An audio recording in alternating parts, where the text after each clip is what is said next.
जे लोक पद घेत आहेत आणि ज्यांनी निवडून आलेले आहेत त्यांचं मनापासून अभिनंदन करतो. आणि मी तुम्हाला पत्र दिल्याशिवाय जाणार नाही हेच सांगून टाकतो.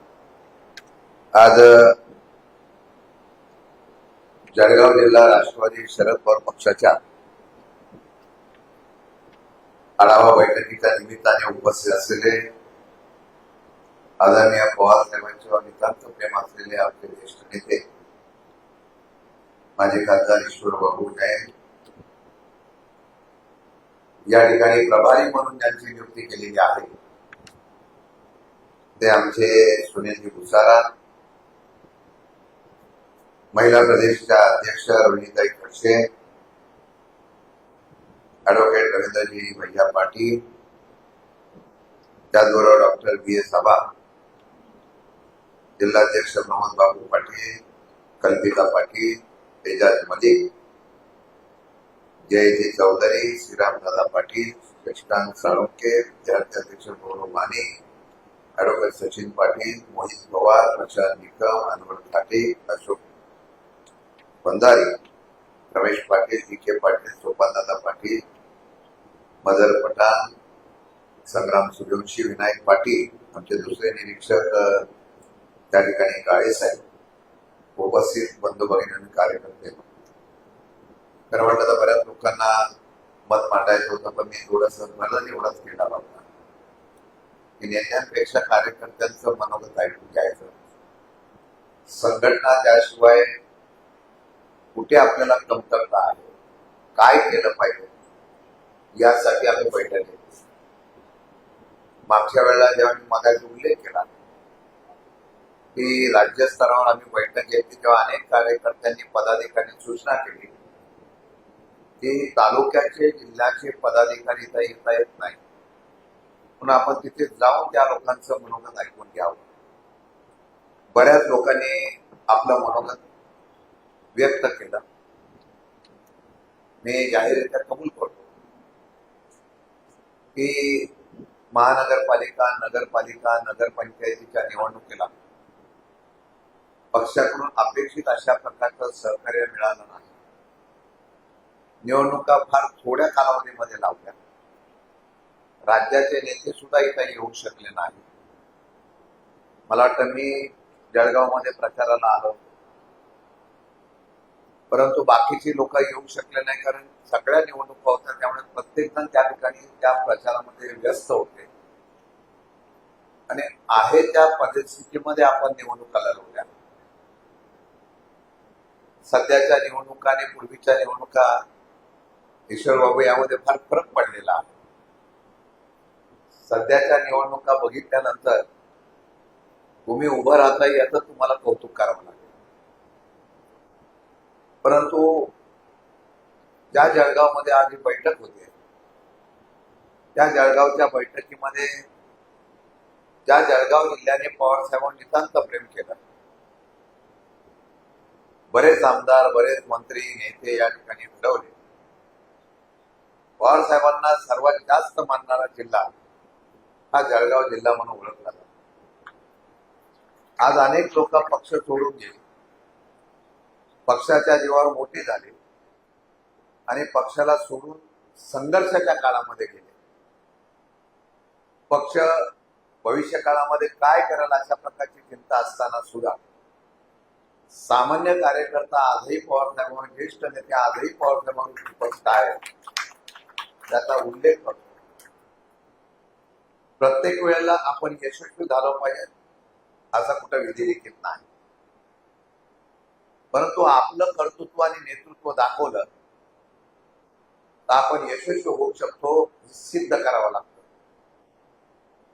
निसर्गाचा नियम आहे आणि त्याचबरोबर या ठिकाणी परमेश्वराचा सुद्धा नियम आहे. कोणी ताम्रपट घेऊन आलेला नाही. कालच्या निवडणुकीचा अंदाज काय लावायचा यावर जर विश्लेषण विचारलं तर निवडून येण्याची स्ट्रॅटर्जी प्रत्येक वेळा बदलण्याची परिस्थिती, त्या पद्धतीचं राजकारण आणि निवडून कशाही पद्धतीने आलं पाहिजे यासाठी यंत्रणेचा वापर, यामुळे काही लोक सत्तेमध्ये बसतायत. परंतु ज्या वेळा लोकांमध्ये उद्रेक होईल ज्यावेळेला लोकांमध्ये उठाव होईल त्यावेळेला निश्चितपणाने इतिहास घडेल, या एका आशेवर आपण त्या ठिकाणी काम करतो. आणि हे करत असताना जर आपण बघितलं तर महाराष्ट्राच्या राजकारणामध्ये, देशाच्या राजकारणामध्ये अनेक ठिकाणी जर तुम्ही गेलं आणि सामान्य जनतेला विचारलं तर 10 पैकी 7 लोक तरी सांगतात की आम्ही सरकारवर नाराज आहोत. तरी सुद्धा त्यांना मतं मिळतात. याचा संशोधन करण्याचा प्रयत्न हा निश्चितपणाने करणं गरजेचं आहे. एखादा अपवाद असा होतो की ज्यावेळेला पर्याय नसतो त्यावेळेला एखादा सदस्य आमचा उपनगराध्यक्ष होतो आणि महायुती आणि महाविकास आघाडी म्हणून लढतो. महायुतीमध्ये आलबेल चाललाय का? माझं म्हणणं चाललेलं नाही. महाविकास आघाडीमध्ये व्यवस्थित चाललंय का? माझं म्हणणं चाललेलं नाही. प्रत्येक जण जो पद घेतो तो पद घेताना आपल्याला सोयीचं कसं आहे तो राजकारण करतो. वरती जरी आमची महाविकास आघाडी मजबूत असली, निर्णय घेणारे निर्णय नेते घेतात, मग खालचा निर्णय अंमलबजावणी करणारा तो अंमलबजावणी करतो का, याचा फटका हा निवडणुकीला आपल्याला पडतो. मग काही असलेल्या निवडणुकीला आपल्याला त्या ठिकाणी अपयश पत्करावं लागतं. मी कोणत्या पक्षावर बोलणार नाही, पण सगळीकडे सगळ्या पक्षामध्ये खालचे नेते, पदाधिकारी त्या संदर्भामध्ये अंमलबजावणी करण्यासाठी फार मनापासून काम करतात का तडजोड करतात, याचा सुद्धा कधीतरी आपल्याला विचार करणं गरजेचं आहे. म्हणून आजची बैठक जी आपण बनवलेली आहे ती बैठक एवढ्यासाठी बोलवलेली आहे, महाराष्ट्रामध्ये फार चांगल्या प्रकारचं निवडणुकीमध्ये यश आपल्याला मिळालं का, तर मी सांगेल मिळालेलं नाही. त्या जळगावमध्ये चांगलं यश मिळालंय या मताशी मी सहमत आहे. कारण काही जिल्ह्यामध्ये आपण काहीच करू शकलो नाही, पण जळगावच्या लोकांनी तेवढं तरी करून दाखवण्याचा प्रयत्न केला, याचा उल्लेख मी मुद्दाम करेन.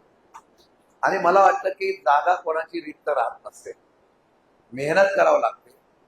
कुठल्याही असलेल्या क्षेत्रामध्ये तुम्ही तुमचं टॅलेंट, तुम्ही तुमचं असलेलं वकूफ दाखवण्याचा प्रयत्न केला तर तुम्ही समाजाला ओळखीला जाता.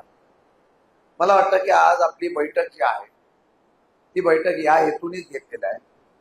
माझा उद्देश आहे की 2029 आता तुमच्याकडे जिल्हा परिषद पंचायत समितीच्या निवडणूक आहे, मला कल्पना आहे. पण आताच मी अध्यक्ष आणि निरीक्षक आणि प्रभारी आणि आमच्या नेत्यांना सांगतो, ज्या जागा आम्ही लढवणार आहोत त्या जागाचा आत्ताच अभ्यास करून ठेवा. आपण सर्वच्या सर्व जागा लढवायच्या भानगडीत पडू नका. कार्यकर्ता उत्साही असतो, त्याला वाटतं काय 100 मतं पडू, 200 मतं पडू, मी उभा राहिलो तरी फायदा होतो. त्यामध्ये सगळी शक्ती विभागली जाते. त्यापेक्षा आपण जिल्हा परिषद पंचायत समितीला आतापासूनच, दिवाळीनंतर निवडणूक लागेल एखाद्याला, त्यावेळेला आपण आतापासूनच तयारी करा की ह्या जागा आपल्याला कोणत्याही परिस्थितीत लढवायच्या. मग आघाडीमध्ये त्या सुटू किंवा नाही सुटू, पण त्या लढवायच्याच ही भूमिका घेऊन त्या कार्यकर्त्याला आतापासून काम करायला सुरुवात करा. मग आमच्या तरुणांनी सांगितलं मी ग्रामपंचायत लढवणार आहे. आता एखादा तरुण पक्षाचा ग्रामपंचायतीची निवडणूक लढवत असेल तर अध्यक्ष त्याच्याकडे आतापासूनच ताकद देण्याचा आपण प्रयत्न केला पाहिजे. तरच त्या ठिकाणी त्याला विश्वास वाटेल की मी आत्मविश्वासाने पुढे जाऊन लढू शकतो.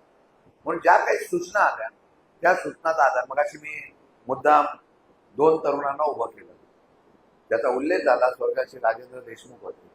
आजपर्यंत या कुटुंबाने सगळं समाजासाठी देण्याचा प्रयत्न केला. कधी खिशातून पैसे काढून राजकारण करणारे फार कमी असतात, पण त्यांनी त्याप्रमाणे तिथला समाज संभवला. आज त्यांना टार्गेट करण्यासाठी पूर्ण यंत्रणा वापरली जाते, याचा विचार करता. म्हणून मगाशी सांगितलं, भुसावळच्या आमच्या चौधरी असेल, आमचा देशमुख असेल, जनरेशनला पुढे आणण्याचा प्रयत्न करणं गरजेचं आहे. म्हणून मी मगाशी त्यांना म्हणलं तुम्ही 2-2 मिनिटं बोला, कारण आपल्या जळगावच्या लोकांना सुद्धा कळलं पाहिजे की नवीन जनरेशन राष्ट्रवादीमध्ये सुद्धा उभं राहू शकतं. आणि म्हणून मी आपल्या सगळ्या नेत्यांना, कार्यकर्त्यांना सांगेन, आता जामनेर असेल, अमळनेर असेल, पुढच्या वेळेला माझा दौरा जेव्हा घ्याल त्यावेळेला तो दौरा जामनेर आणि अंमळनेरमध्ये घेऊया, जेणेकरून आपण तिथे आता ग्रास रूटवर आणि फ्रंट रूटवर जाऊया. तिथे जाऊन आपण काम करूया. तिथे गेल्यानंतर मेळावे होतील, लोकांमध्ये संदेश जाईल की आता पार्टी तिथं ग्रास रूटवर होऊन काम करते. तिथल्या कार्यकर्त्याला ताकद मिळेल आणि तशा प्रकारचा कार्यक्रम करण्याच्या बाबतीमधली भूमिका ही आपली घ्यावी, अशा प्रकारच्या सूचना मी या ठिकाणी करतोय. ते करत असताना बऱ्याच लोकांनी काही सूचना केलेल्या, मी भाषण करणार नाही, तुमचा आत्मविश्वास वाढवणार आहे. लढाई आहे आणि आपल्याकडं सगळ्या पक्षामध्ये नेते असतात, पण आपल्याकडे मत नेता आहे, तो शरद पवार आहे. ज्या नावावर आणि ज्या ह्याच्यावर महाराष्ट्रात आणि देशाचं असलेलं राजकारण या ठिकाणी फिरतं, तो एवढा भक्कम नेता आपल्या बरोबर असल्यानंतर मला वाटतं फार मोठ्या प्रमाणामध्ये त्या नेत्याच्या असलेल्या पक्षाला जनाधार उभा करण्याचा प्रयत्न करा आणि ईर्षेने करूया. आपल्या घरामध्ये समजा विभाजन झालं आणि घराचं विभाजन झाल्यानंतर मग आपल्याला भांडणं झाली किंवा गावामध्ये पार्टीचं विभाजन झालं, तर आपण जेवढ्या द्वेषाने काम करतो तेवढ्याच द्वेषाने माझ्या प्रत्येक नेत्याने काम करणं गरजेचं आहे. आणि म्हणून मी पक्ष माझा या ठिकाणी निदान दखल घेण्याइतका वाढला पाहिजे, एवढं काम तुम्ही केलं पाहिजे. दखल एवढ्यासाठी सांगतो की मी महिनाभर आपल्याला वेळ दिलेला आहे. मी महाराष्ट्रामध्ये मे महिन्याच्या अखेरपर्यंत 15 तारखेपर्यंत जूनच्या पूर्ण राज्याच्या बॉडीपासून ते तालुक्याच्या बॉडीपर्यंत ज्या ठिकाणी पक्ष बांधला पाहिजे आणि जो काम करणाऱ्या कार्यकर्त्यांचाच पक्ष असला पाहिजे, अशा प्रकारची माझी अपेक्षा असणार आहे. आणि म्हणून मी आपल्याला काही सूचना करणार आहे. त्या सूचना करताना मी निरीक्षक आणि प्रभारीकडं आणि जिल्हाधीक्षाकडं मी आमच्या फ्रंटलच्या पण अध्यक्षांना सर्वांना पत्र दिलेले आहे की जे राज्यावर जे जिल्हा स्तरावर काम करतात पदाधिकारी, त्या सगळ्यांची यादी आम्ही तुमच्याकडे देऊ. ते राज्यावर काम करतात, ते जिल्ह्यावर काम करतात का बघा, ते तालुक्यावर काम करतात का बघा. ते काम करत असतील तर त्यांना राज्यावर ठेवू, काम करत नसतील आणि फक्त राज्याचा नेता म्हणून येत असतील तर त्यांना थोडंसं आपण बाजूला करण्याचा निर्णय सुद्धा तुम्हाला मला घ्यावा लागेल. आणि काय होतं की मान सन्मानामध्ये पक्ष जातोय. आपण आता ग्रास रूटवर काम करण्याच्या बाबतीमध्ये भूमिका घेतली पाहिजे. आणि एखाद्याला वाटतं की मला काम करायला संधी दिली तर मी फार चांगलं काम करू शकेल, मग तो तरुण असेल या कुठल्याही समाजाचा असेल, त्याला आपण तिथे संधी देण्याचा निर्णय घ्या. त्याला त्या पद्धतीने काम करण्याची संधी देण्याची भूमिका आपल्याला घ्यावी लागेल. त्याशिवाय नवीन नेतृत्व उभं राहत नाही, त्याशिवाय सामान्य कार्यकर्ता उभा राहत नाही. या विचाराचा मी कार्यकर्ता आहे. आणि ते करत असताना मगाशी काही लोकांनी सांगितले वस्तुस्थिती आहे, अल्पसंख्याक हा समाज, ज्या समाजासाठी मागासवर्गीय समाज, ज्या समाजासाठी पार्टीचा चेहरा तुमचा होणं गरजेचं आहे. आपला चेहरा जो आहे तो सर्व समावेशक असावा, अशा प्रकारचा प्रयत्न आपण करणं गरजेचं आहे. तिथं मराठा समाज आहे, लेवा समाज आहे, अल्पसंख्याक आहे, मागासवर्गीय आहे. माझ्या माहितीप्रमाणे त्या समाजातले चांगले चांगले कार्यकर्ते पार्टी स्तरावर आता काम करणारा आणायला लागतो. मगाशी पेनी समाजाची काही लोक मला भेटलेली आहेत, ती नवीन नेतृत्व आहे. आपण राज्य स्तरावर त्यांना जबाबदाऱ्या देऊ ना. आणि तशा पद्धतीने वेगवेगळ्या प्रकारचे कार्यकर्त्यांना आपण जर दिलं, कारण आता पक्ष संघटना ही विकासावर चालत नाही, पक्ष संघटना आता समाजावर चालवण्याचा प्रयत्न काही पक्ष करत आहेत. म्हणून तशा पद्धतीचे कार्यकर्ते पुढे आणण्याचा प्रयत्न करून त्या ठिकाणी महाराष्ट्रामध्ये त्यांना पुढे करून असे नेतृत्व सुद्धा उभं करण्याचा प्रयत्न करणं ही काळाची गरज आहे. त्यामुळे आपण ज्यावेळेला काही पदाधिकारी नियुक्त करू त्यावेळेला त्या पदाधिकाऱ्यांनी पूर्णपणाने त्या समाजाचं काम करण्याची त्यांची तयारी असेल तर राज्यभर त्यांना फिरवून दौरे करून त्या समाजाची बांधिलकी पक्षाची करण्याची जबाबदारी माझी अध्यक्ष म्हणून असेल.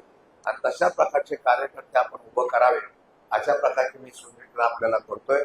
आणि हे सर्व करत असताना प्रत्येक फ्रंटच्या अध्यक्ष वगैरे, आता काही लोकांनी मुद्दा मांडलेला आहे, मी आता त्याच्यावर चर्चा प्रमुख लोकांची करेल की जिल्ह्याच्या असलेल्या जबाबदाऱ्या देत असताना अध्यक्ष, 2 कार्याध्यक्ष का 2 अध्यक्ष का काय करायचं, ही चर्चा आपण करून तशा जबाबदाऱ्या देऊन पक्ष बांधण्याच्या बाबतीमधली भूमिका घेऊ.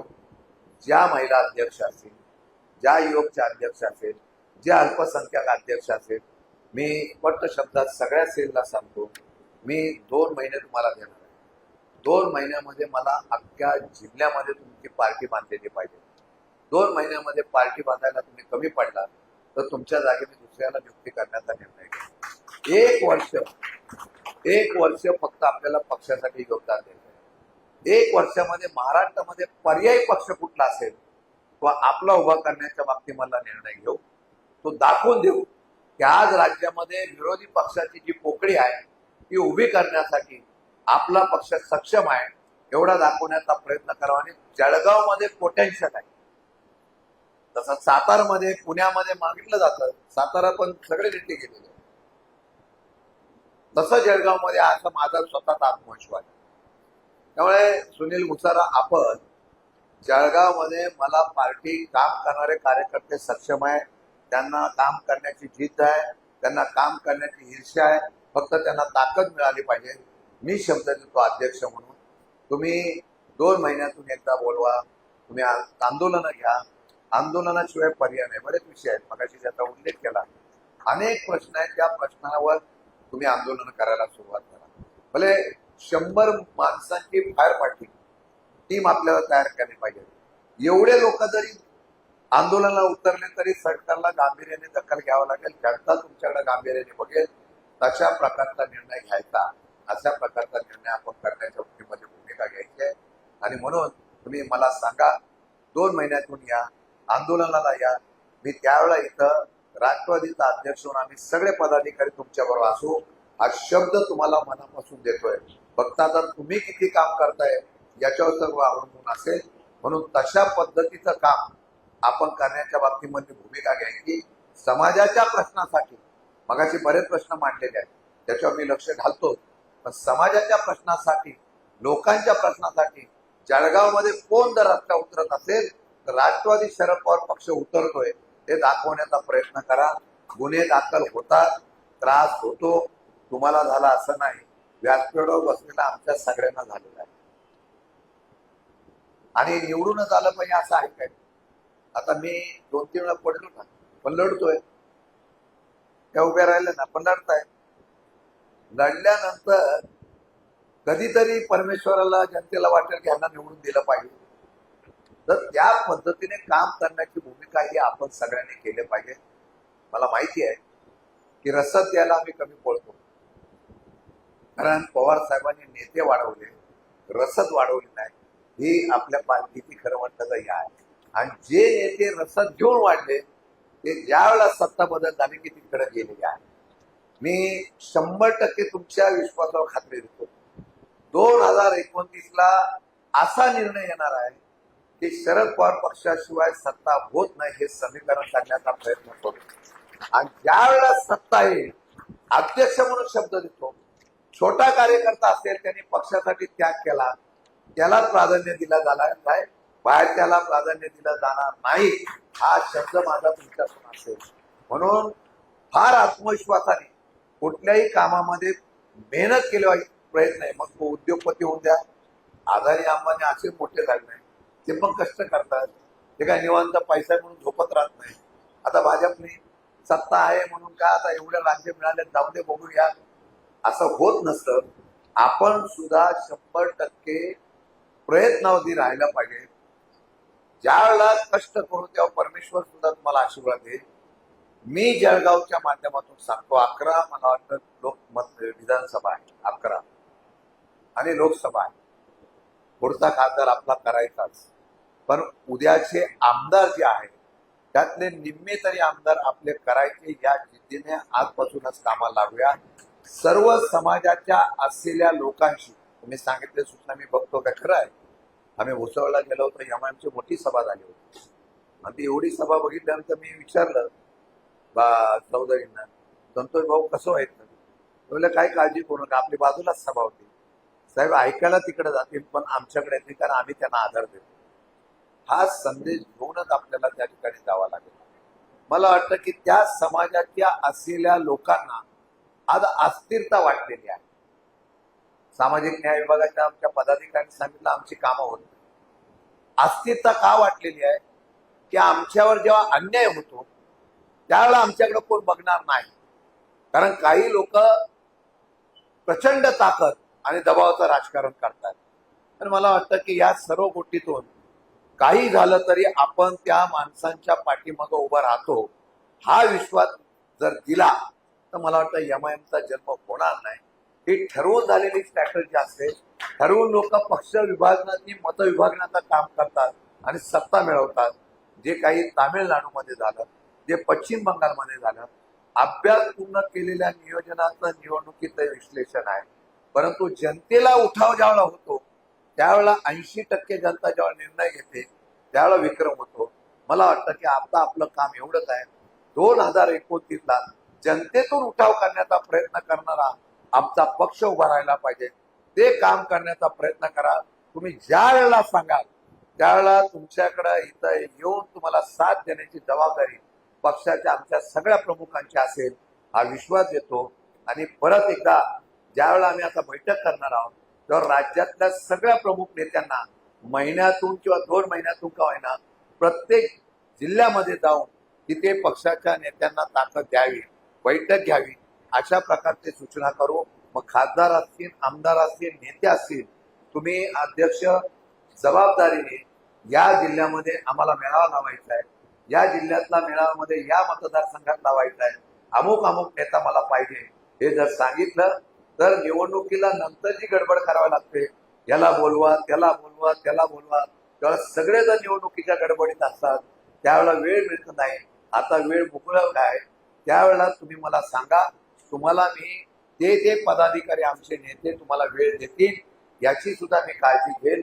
आणि जेणेकरून सातत्याने पक्षामध्ये ही बैठका सुरू होतील याचा प्रयत्न 100% आपण करू. फक्त हे सांगत असताना कोणत्याही परिस्थितीमध्ये पुढच्या वेळेला जळगावमध्ये पूर्वीचा इतिहास आपल्याला उभा करायचा आहे. ज्या लोकांना तक्रारी आहेत, ज्या लोकांच्या अडचणी आहेत, ज्या लोकांना न्याय मिळत नाही, ज्या लोकांना शासनाकडून त्रास होतो, त्यांनी जिल्हाध्यक्षांना सांगेल ते कर्मचारी तुम्ही ठेवायचा. त्या कर्मचाऱ्यांनी आपल्या प्रत्येक तालुका अध्यक्ष पदाधिकाऱ्यांची जी तक्रार येते, मगाशी आमच्या दशात सह्या घेतल्या, तशी तक्रार घ्यायची, स्वतः तुम्ही संबंधित प्रयत्न करायचा. तुम्हाला अडचण वाटली तर राज्यावर मी तुम्हाला कनेक्टिव्हिटी देतो, त्यांना आम्हाला संपर्क साधायचा. असं असं झालेलं आहे, तिथं न्याय मिळाला पाहिजे. आम्ही स्वतः सुप्रियाताई असेल, मी असेल, पवार साहेब असतील, आम्ही ज्यांची वाटेल त्याप्रमाणे तिथं तुम्हाला संपर्क करून देऊ.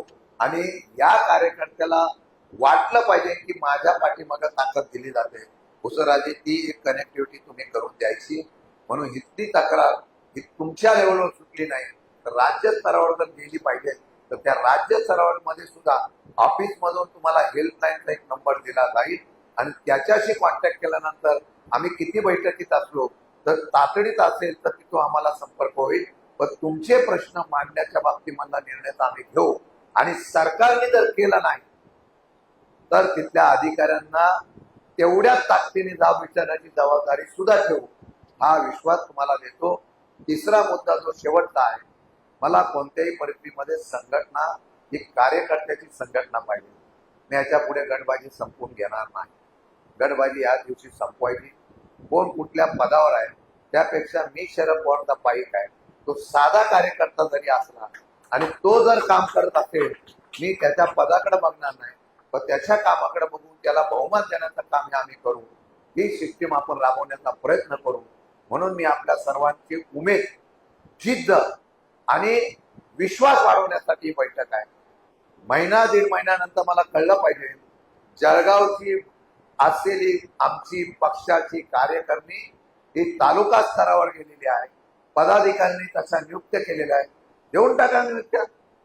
निदान तेवढे उपस्थित राहिले तर 1000 लोक उपस्थित राहिले. त्यामुळे काम करणाऱ्या कार्यकर्त्यांना तुम्ही तशी संधी द्यावी, अशा प्रकारच्या सूचना करतो. फार वेळ झाल्यापासून दिलगिरी व्यक्त करतो पण विश्वास देतो मी पुढच्या वेळा ज्या वेळेला येईल त्यावेळेला अमळनेर किंवा जामनेर किंवा कुठेही तुम्ही बैठक घ्या, त्या बैठकीला त्या ठिकाणी अख्खा जिल्ह्यातली बॉडी उपस्थित राहिली पाहिजे. एवढा विश्वास या ठिकाणी मला अध्यक्ष आणि माझ्या प्रभारी आणि निरीक्षकाने द्यावा एवढीच विनंती करतो आणि खात्री देतो. काही काळजी करू नका. 2029ला कोणी काही म्हणून मला पत्रकार विचारते तुम्ही 2029 एवढं कॉन्फिडन्स कसं सांगताय? निसर्गाचा नियम आहे तसा जास्तीचा नियम आहे. 2029ला तुम्ही सत्तेमध्ये असाल हा विश्वास देतो. त्या दृष्टीकोनानं काम करावं. जय हिंद, जय महाराष्ट्र.